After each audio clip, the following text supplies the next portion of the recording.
시작하겠습니다. 373페이지 거래적 리더십, 변혁적 리더십 어렵지 않아. 얘네 두 개를 구별하는 문제들이 대부분이에요. 거래적 리더십 말 그대로 거래를 통해서 리더십을 펼친다라는 거죠. 그래서 안정지향 리더십이라고도 이야기를 합니다. 그래서 부하들이 작업의 결과를 얻으려고 하는 게 무엇인지를 인식하고 그 부하들이 과업을 안수하면 그거를 제공해 줘야 되겠죠. 그래서 아래 구성원들이 예를 들어서 나이트 하는 걸 안 오네요. 그러면 너 이거를 하면 내가 한 2달 정도 나이트 근무를 빼주겠다? 그러면 구성원이 동기부여가 돼서 일하죠.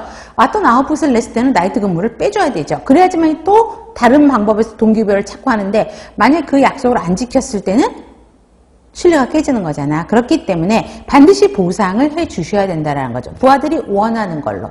무슨 말인지 아셨죠?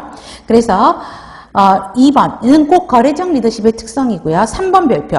즉각적이고 가시적인 보상 또는 보상에 대한 약속으로 교환을 해야 되는 거죠. 내가 뭔가 부하 구성원이 원하는 걸 제시를 하고, 그렇죠? 그럼 그거를 부하 구성원이 달성을 하면 거기에 대한 보상을 반드시 해주시는 게 거래지향적 리더십이에요. 그래서 거래지향이기 때문에 안정성을 유지하기 위한 리더십이라고 이야기를 한다라는 거죠. 자, 그러면 특히 5번 업무가 반복적이다. 기대되는 성과의 수준이 측정될 수 있는 상황. 단순한 거기 때문에 측정될 수 있는 상황에서 효과적인 리더십. 특징 두 가지는 기억하셔야 됩니다. 별표. 상황에 따른 보상이요. 여기서 뭐라면 조건에 대한 보상을 해주셔야 된다는 거죠. 그래서 그 조건을 달성하면 반드시 보상이 따라야 되는 거고 그 보상이 뭔지다라고 알려주셔야 되는 거고요. 예외에 의한 관리는 그 방향대로 구성원들이 가야 되는데, 그쵸? 리더가 제시한 대로 가야 되는데 구성원이 다른 방향으로 이 일을 진행하고 있을 때는 그때 리더들이 개입해서 그쵸? 관리를 한다라는 것입니다. 변혁적 리더십이 이제 거래적 리더십하고 비를 따질 때는 변혁적 리더십이 훨씬 더 많이 나오죠. 근데 최근에는 얘네들 두 개 섞어서 문제가 많이 나옵니다.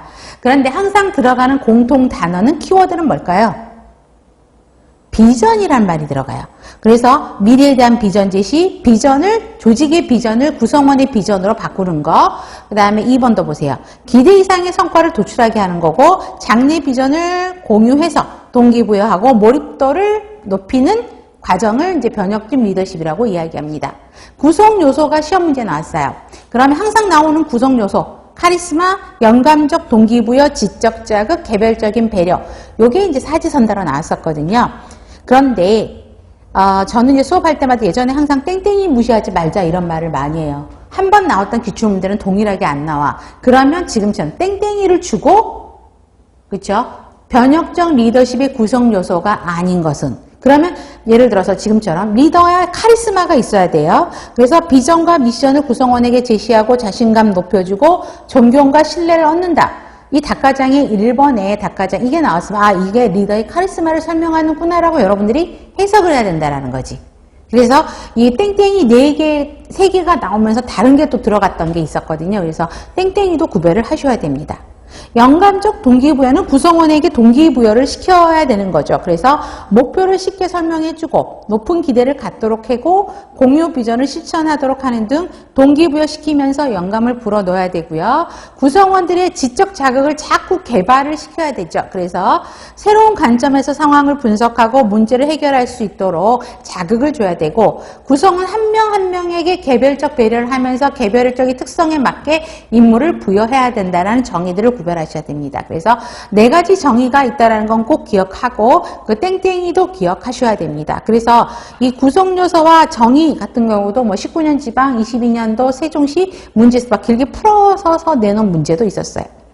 자, 변혁적 과정도 보면은 그 따옴표로 되어 있는 걸 동그라미 해보세요. 비전 설정하고 가치 추구적이도록 하고 고무시키고 권한 부여하고 지속적인 의사소통을 해서 동기부여시키는 거를 변혁적 리더십이라고 이야기를 합니다.